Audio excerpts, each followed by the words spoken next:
Assalamu alaikum wa rahmatullahi wa barakatuh, and good evening, everyone. It's a pleasure to be here. It's also good to know that this event is not cancelled, more to myself. I just want to correct the organizer. The beauty about debating in Malaysia is that you don't need one icon to succeed. In Malaysia, I'm not the only Asia's best speaker. We have Mubarak Wasi, we have Mifzal Muhammad, we have Amira Natasha Moore, Jasmine Ho. The beauty about the debating community in Malaysia is that it's like a family. I mean, I was with the organizers in Istanbul where they made it to the grand final of an international debating championship. The very sons of MMU. But by the end of my presentation here today, I hope you'll get one thing, which is debating is not only about winning trophies, it's not only about restoring pride to the beloved country which we debate for, it's not only about the cash prize or the socials in which we enjoy, but debating is a lifestyle. Debating is a community. Debating is something which we breathe in and breathe out as each day passes by. And I think that's the journey which I undertook, and I believe that that's the journey which I will continue to pursue even after my competitive debating days. If you had asked me approximately 7 to 8 years ago, what was debating to me before I started? And I ask this question to myself almost every day. Because I'm lucky. Because approximately 8 years ago, when someone asked me to join debating, I'd say a debater is arrogant, ultra competitive, and back then, because I was in a Royal Military College, there are some people who join debating just because they want to exit like military school on weekends to see women in debating competitions. I'm not denying that that's one of my motivations, but not the biggest one. But to me, at that point in time, debating is not a thing. I remember when I was in military school, when I even considered to join debating, people said, hey, the debate club is only filled by mad poyo. You know poyo? I hope that's not only a military school slang. It's only like people who are arrogant. But one of my seniors decided to pull me in, and the experimenting side of me decided to accept it. Before I joined debating, I was a completely different person. I distinctly remember that when I was schooling in Johor, and in Johor you have to go to Sekolah Agama after you finish like your daily school, I used to skip Sekolah Agama all the time, and I'm not going to lie, that's not the best part of me, but I used to skip my religious class in school almost every day. Till at one point in time, my ustazah, or the teacher of mine, said that, Saddiq, I predict that in the future, you will be a drug addict. Seorang penagih dadah. Obviously, that's not the proudest moments of my life. There was a time in which I was ridiculously lazy, I was ignorant, I didn't care about the issues around me. I spent nights in cyber cafes playing games, but not nights reading, researching, and engaging in critical discussions. But that was, as I would put it, zaman jahiliyah, the dark days of my life. What brought me out was the light through debating. Because when my senior, and this is a senior of mine called Ami Asfar, who until today I still call Master Yoda, when he pulled me into debating, at that point in time, no one else saw hope in me. I personally thought I was hopeless as well. My English was horrible. I always say this, I used to pronounce recipe as recipe. You know, all the typical, it's not only Manglish, it's like clear-cut mispronunciation. It was horrible. Even though my mum was an English teacher, Guru Cemerlang by the way, but by the son to not be good in English, it's slightly odd. It's not my mum, it's me.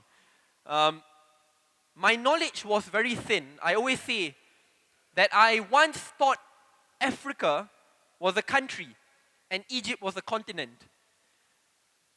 If you ask me about who's the name of the prime minister back then, I only know one. I won't mention because I'm scared people might see that it's very political.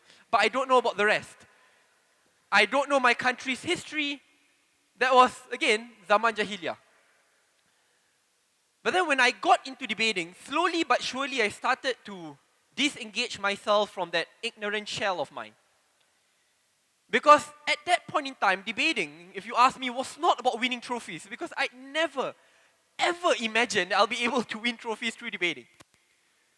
Debating at that point in time was me joining important discussions with my senior. Was me having discussions about the history of Malaysia and global politics with my senior from 8 o'clock at night until 2 or 3 a.m. in the morning.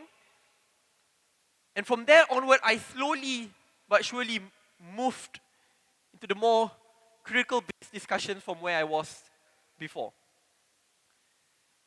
But from there onward, I noticed that in order for me to pursue my passion, which is debating, and as soon as I found that passion, I wanted to do a lot more. I not only want to win trophies and cash prizes, that's cool, but not the best, but I wanted to prove a point. That someone from Malaysia can win international championships. That someone who once couldn't speak English or was very ignorant could compete with the best in the world. And in order for me to reach that end game, I had to sacrifice a lot. And a lot of my close friends will know this. I read like so many newspapers every day and I highlight, it's very nerdy. Usually highlight just textbooks, I highlight newspapers. I'm blowing my own horn. People call me the walking Wikipedia because like every time I'm on my phone reading the new articles. I mean, it's not the best of sources, but back then when you didn't have much, like just keep on reading it all. When I wake up, I read the BBC, Al Jazeera, The Economist, and then during lunch, I'll read local newspapers, and at night, I'll do at least one research topic on an important issue. But that daily schedule of mine is not something which I only did during my debate days. I still do it today. Whenever I wake up in the morning, besides checking WhatsApp, which everyone does, and obviously for Muslims, kena semayang subuh. I just make that clear. But I still do my daily schedule of opening BBC, Al Jazeera, and checking my apps. Because that will always be my source of knowledge. But it was that journey which I took. And it took me at least 2 or 3 years for me to slowly accustom myself to competitive debating. And I started winning national championships. And then from international regional tournaments. And from there onward, moving to the world platform, the World Championship. It was never an easy journey because throughout that process, there was so much resistance. Just imagine a person who's like a kampong boy, couldn't speak much English, and then slowly starting to speak in English. Imagine what your kawan dulu would say, your friends back then. They say like, kamu sedang gunakan bahasa penjajah, which is like you're using the language of the invaders. In Malay, it's a lot funnier. And that was one of the resentments I had to face. And again, when I used to say, you debaters are ignorant, and then now I'm debating, my friends will go, where you bloody hypocrite? I was like, yes, I was stupid back then. Now I've changed. But from there I realized, in just the same way, how a senior of mine, who's not a world debater, but someone who's very passionate, can liberate me from the prison of ignorance. I owe a duty to do the same to those around me.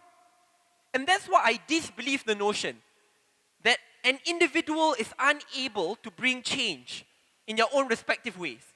That one person is merely one entity which cannot change a whole structure or whole system.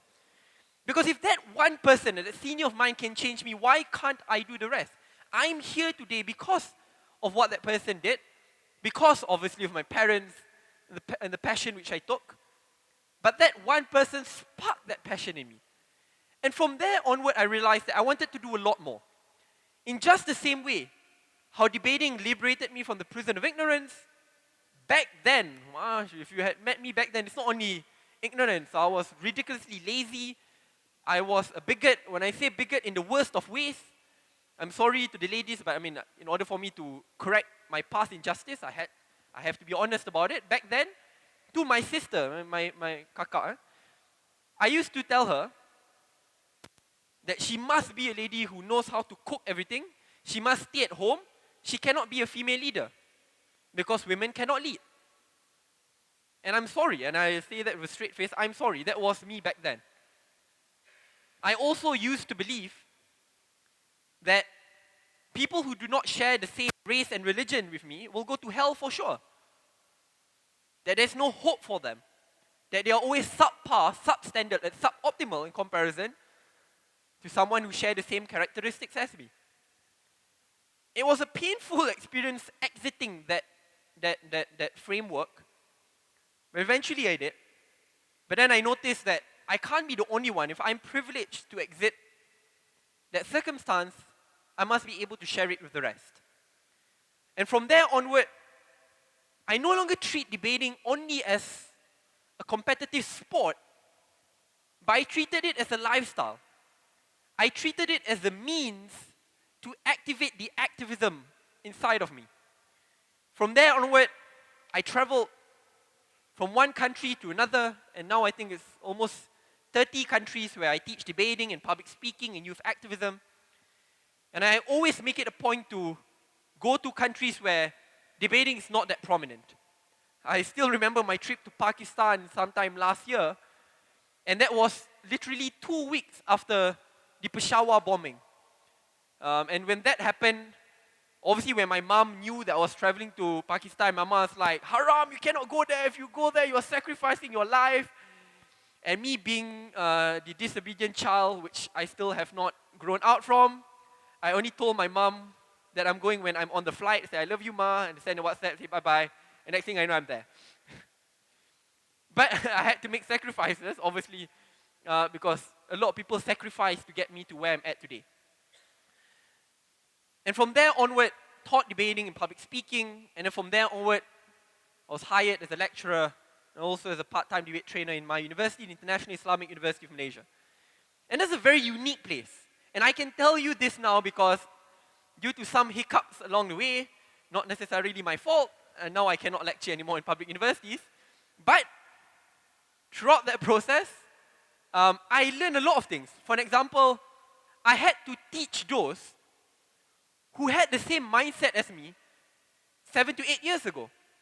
For example, when I train a person from Saudi Arabia, that person will tell me, "Saddiq, how can I defend a topic like allowing women the same equal rights as men?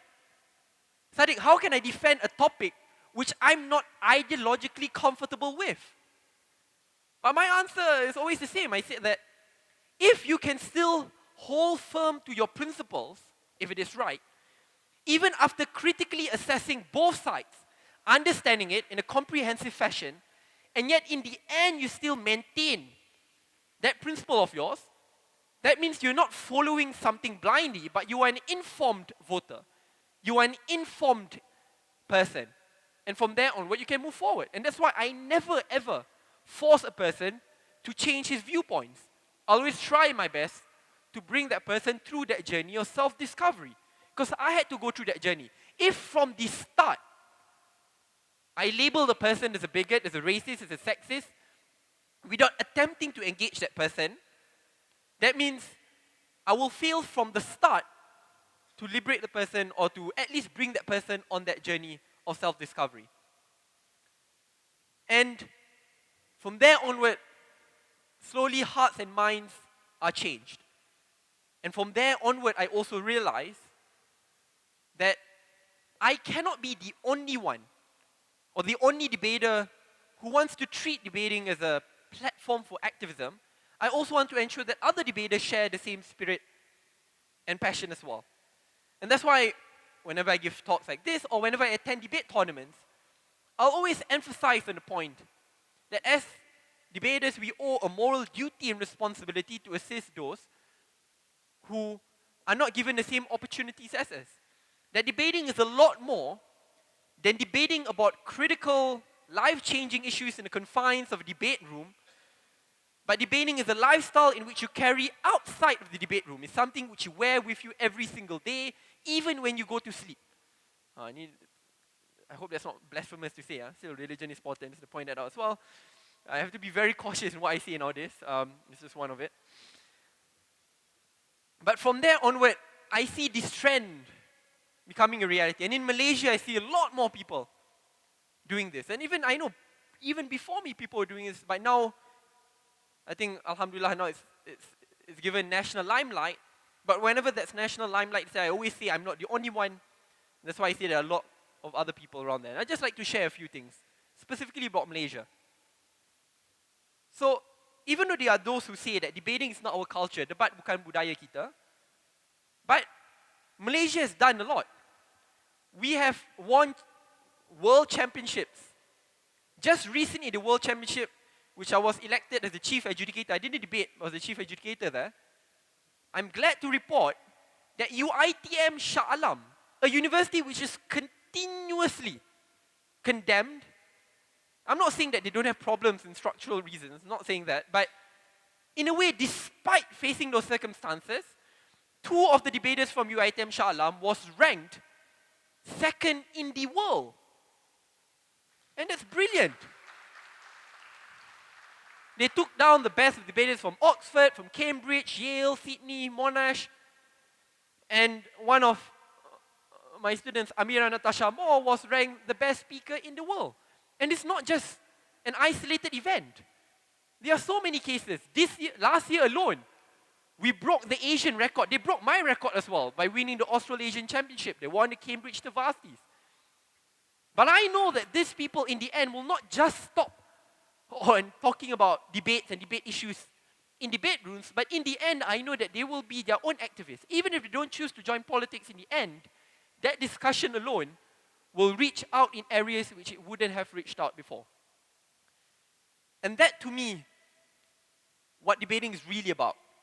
It's not only about winning trophies and the fun socials, but debating is you engaging in the journey of self-discovery, you finding who you are, what your principles truly are. It's also a journey in which you empower those who might not share the same privilege as you. And I envision the future in which every single person is a debater. And I always say this, that debating is not only an elite club. In Malaysia, I'm very glad to say that it's not an elite club. If you go to countries like the Philippines, the vast majority of debaters there are sons of millionaires and billionaires, of rich lawyers, etc. But in Malaysia, I think it's still very much accessible to all classes of people. But I hope that that sport and that culture can be expanded so that it reach out to everyone. Because to me, everyone is born a debater. You don't need to attend a debate club, you don't need to attend a debate competition in order for you to become a debater. The point in which you believe in critical thinking, you believe in the journey of self-discovery, you love knowledge seeking, you care about issues around you, you want to empower and assist those who are underprivileged. To me, that's inherently the characteristics of a debater. I'm sure each and every one of us would have had the difficult conversation of convincing our parents to do something. Me is convincing my parents to allow me to play games back then. But I was debating. But obviously, as I always like to stress, once you are equipped with those skills, the power of persuasion, as my senior Ami Asfar once told me, never misuse it by joining the dark side of the Force. I mean, he's a Star Wars fan, I am as well, so we like to use his references. So that's why, to me, in the end, if after going through that journey, being equipped with the right skills, and from there onward you misuse it for personal interest, by backstabbing the very cause in which you undertook at the beginning, by putting people who are underprivileged in a worse position, by increasing your privilege, I think that's where the trouble lies. But I think that's when our community will check on one another to ensure that the very things which we learn will not be abused. And that's why I truly, truly believe that no matter who we are, where we are from, what race and religion we subscribe to, no matter what background we had to go through, As long as you have the passion and the desire to achieve a goal which is conscionable, I believe that anyone can succeed and anyone will be able to go through that journey of self-discovery no matter how painful and tedious it is. I will always remember where I stood at before, what I did, the wrongs which I've committed. I might not be able to correct my past, but what I can do is to ensure that the present and the future will be much better with every single action which I commit. And I still say that today, that I'm still imperfect, no one is, I still commit mistakes. But throughout that process, it is a conscious effort which I learned through debating, which I'll apply in my daily activity. And I hope and I wish that for those of you who hear me today, you will engage on that journey. Despite not wanting to join the debate club, I'll promote the debate club of MMU for a bit. But at least you start going through that journey of self-discovery. You start reading up on local and international issues. You no longer shut your eyes and ears to concerns and problems of bickerings of those around you. But in the end, we all go through that process of self-discovery to become a global citizen. Because I personally and truly believe that being a debater or debating, or that lifestyle which is debating, is something which everyone is born with. It's only a matter of time when you will discover it. And for me, even though I've exited the competitive debate scene, I'll continue to teach, I'll continue to write, I'll continue to pursue the passion to ensure that the privilege which I have now can be shared with the rest of the world. And I will always, always remain a debater until I draw my final breath. Thank you very much.